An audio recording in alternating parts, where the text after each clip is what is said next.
आज जीवा पेसन गाटा नहीं कि आम बुलेट ये ठिया खुशी रे पूरा अच्छी ताको आज डिस्टर्ब करियानी आज आम पेसन गाड़ी को लेकिन जीवा तो यहीटा हूँ से पेसन गाड़ी जोटा भाई नहीं जाए ड्यूटी आउ ग्लैमर गाड़ी से भितर अच्छी जोटा को बापा चलाती आ बुलेट तो ये अच्छी आ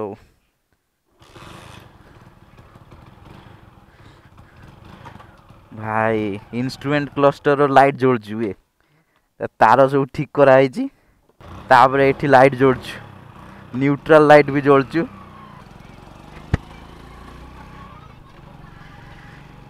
तो आज मो सांगे अच्छी ये पेसन गाड़टा एठी गोटे कना डिस्टर्बिंग एलिमेंट अरे स्टार्ट बंद हो रे तो ये गाड़ीटा एक्चुअली आमर आसीतिला मे भी 2002 कि 3 एटा हूँ फास्ट और सेकेंड मॉडल मु कन्फर्म नहीं तो अराउंड 20 इयर्स हो गला एबे भी ठीक ठाक तो चली टे इंजिन काम एटार हीरो होंडार एटा सब गोटे सक्सेसर बाइक जोटा कि बहुत फेमस होता इंडिया रे कहीं इंडियन कंडीशन हिसाब से एटा पूरा मैच खाऊला प्राइस भी ठीक ठाक थिला 100cc इंजिन थिला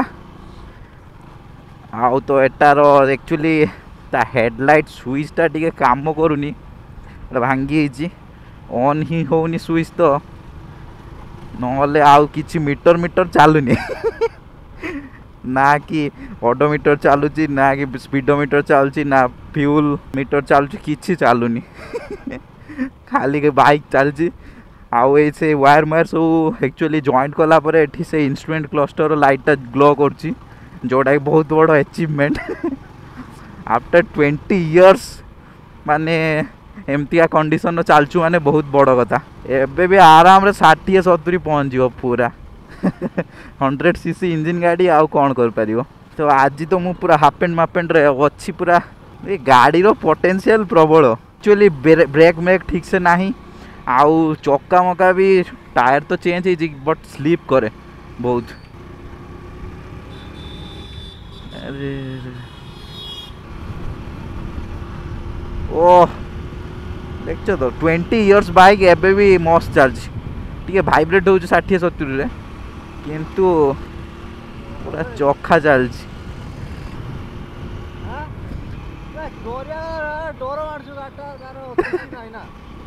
ए किछि होबनी भाई केटीएम सांगर समान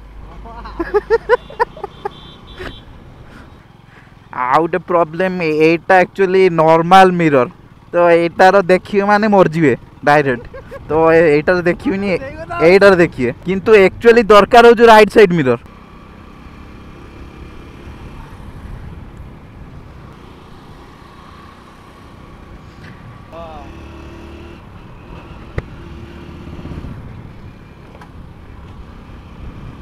सनलाइट डायरेक्शन रो वीडियो कले प्रबल प्रॉब्लम पूरा सनलाइट कैमरा लेंस ऊपर को पड़ो तो किसी देखा हेनी ठीक रे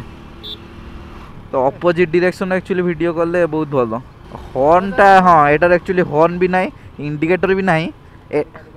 एठी सीना इंडिकेटर लाइट जलुची कहीं एटा से वायरिंगटा ठीक कराई सॉरी एटी वायरिंग गुड़ाक एक्चुअली ठीक कराई बोले इंडिकेटर लाइट गुड़ा जलुची माने कंसोल इंडिकेटर लाइट इंडिकेटर ही नहीं टोटाल तार पूरा भांगिकी उपुड़ी फिंग दिया एक्चुअली मु भावुची आगु को मु जदि एटा को कस्टमाइज करी पूरा सब खोलदेवी सब उठेदेव पूरा नेकेड ही नॉर्मल चलेबो किसी डिजाइन करिया दरकार नहीं खाली एमतिया बाइक चलेबो बढ़िया लागियो खाली वायर्स वायर्स देखा होतबो सब आड़े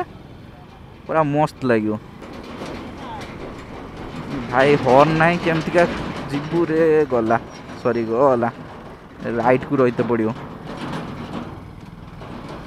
हॉर्नटा थिनेट सिना मोटी हॉर्नटा मार पार थांती जहाँ न्यूट्रल लाइटा तो एबे काम कर देखिए पूरा खुशी लगुच एक्चुअली ये साइड रे एक्चुअली वायर गुड़ाक भी गोटे एज अच्छी से साइड रे एठी रही रही मुड़ी मुड़ी 20 वर्ष है से भांगीबनी तार गुड़ाक तो तार गुड़ा सब गुड़ाक ब्रेक कर तो से गुड़ा जॉइंट करदेला परे एबे तो पूरा सब लाइट सब ऑन हो गला इंस्ट्रूमेंट क्लस्टर तो भाई मैंने कमेंट करके जनइबे बाइकटा केमतिया लगला आ बाइक उपरे वीडियोटा केमतिया लगला आ वीडियोटी को लाइक भी करदेवे आ चैनल टी को सब्सक्राइब भी करदेवे आपण कमेंट करूना एक्चुअली कमेंट ही करले रीच बढ़िबो जदि आपण गोटे कमेंट करिवे ताले आउ 100 जन को मे भी से यूट्यूब सजेस्ट करिवो तो ट्राई करंतु किछि भी गोटे कमेंट भी देले चलिबो नेगेटिव हो कि पॉजिटिव हो कि इमोजी हो गोटे कमेंट दियंतु आ चैनल टी को सब्सक्राइब कर दियंतु तो पुणी देखाबो आ गोटे नुआ ब्लॉग रे till then take care bye bye.